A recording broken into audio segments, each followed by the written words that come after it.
I felt it a humiliation that they were now throwing the so-called small state prize at my head, but I didn't want to make a scene, and my brother had succeeded in convincing me that the right thing to do was to accept the prize without protest. So now I had to go to this very ministry and allow these very people to hang a prize on me when I heartily despised both them and it.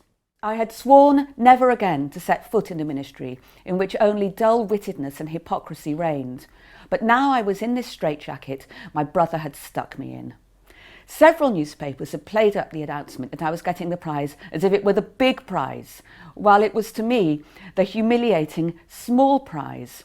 I choked on this fact and went around for weeks with this choking in my throat. Bernhard died in 1989, and he was Austria's enfant terrible. It's Austria's lord of misrule. He was a prolific novelist. He wrote 12 novels, as well as kind of works of memoir, and was loaded with prizes for everything he wrote. And but the extraordinary sort of problem with, or the comedy around Bernhard, is that he wrote against Austria.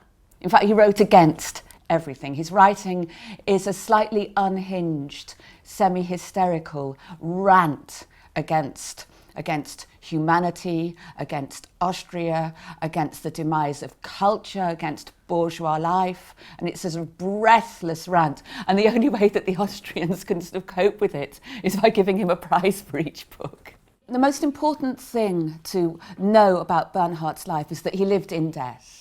He had a lung condition all his life, and he eventually died from it. And so he was someone who was permanently aware of death.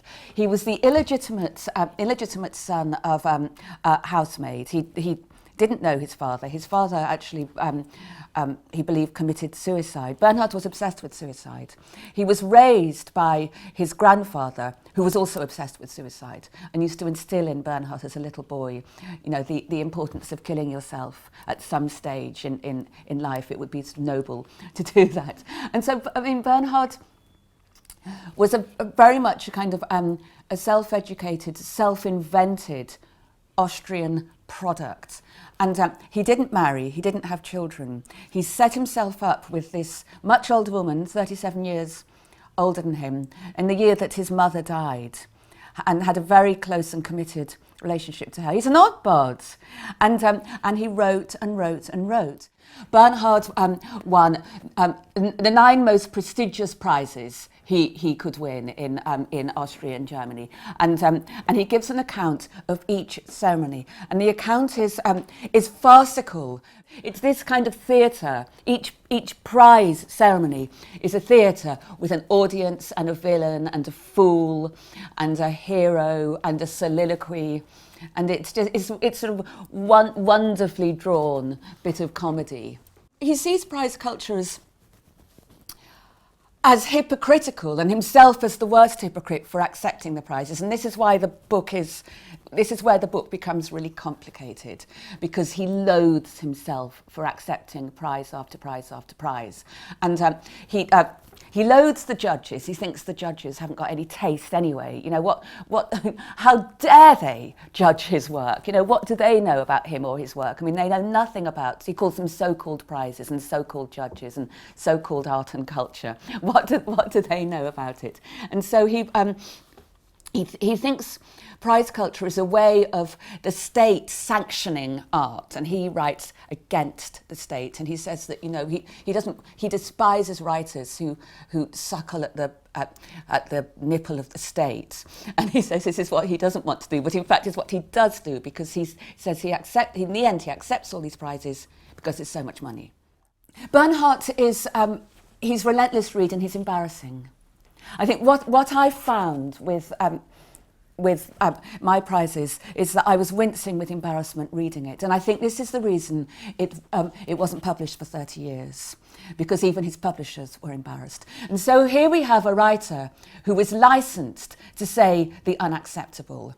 Here we have a writer whose role is to embarrass and to expose the state and the way in which the state controls culture.